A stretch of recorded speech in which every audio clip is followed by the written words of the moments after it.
জীবননগরে মাসিক আইন শৃঙ্খলা কমিটির সভা অনুষ্ঠিত। দৈনিক সকালের খোঁজখবর পত্রিকার জীবননগর ব্যুরো প্রধান আল আমিন মোল্লার পাঠানো ভিডিও চিত্রে দেখুন বিস্তারিত। চুয়াডাঙ্গার জীবননগর উপজেলায় মাসিক আইন শৃঙ্খলা, চোরাচালান প্রতিরোধ এবং সন্ত্রাস ও নাশকতা প্রতিরোধ কমিটির যৌথ মাসিক সভা অনুষ্ঠিত হয়েছে। মঙ্গলবার ২৪শে জুন সকাল ১০টা ৩০ উপজেলা পরিষদের সভাকক্ষে এ সভা অনুষ্ঠিত হয়।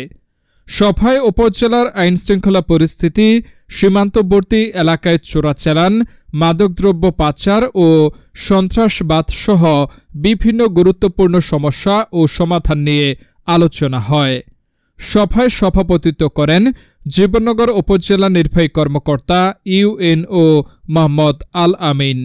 এ সময় উপস্থিত ছিলেন উপজেলা সহকারী কমিশনার ভূমি সৈয়দ জাদি মাহবুবা মঞ্জুর মৌনা, উপজেলা কৃষি কর্মকর্তা মোহাম্মদ আলমগীর হোসেন, জীবননগর থানার officer in charge OC Mohammad Mamun Hossain Biswas সহ বিভিন্ন দপ্তরের কর্মকর্তাগণ। সভায় উপজেলার সকল গণমাধ্যম কর্মী উপস্থিত থেকে মতামত প্রদান করেন।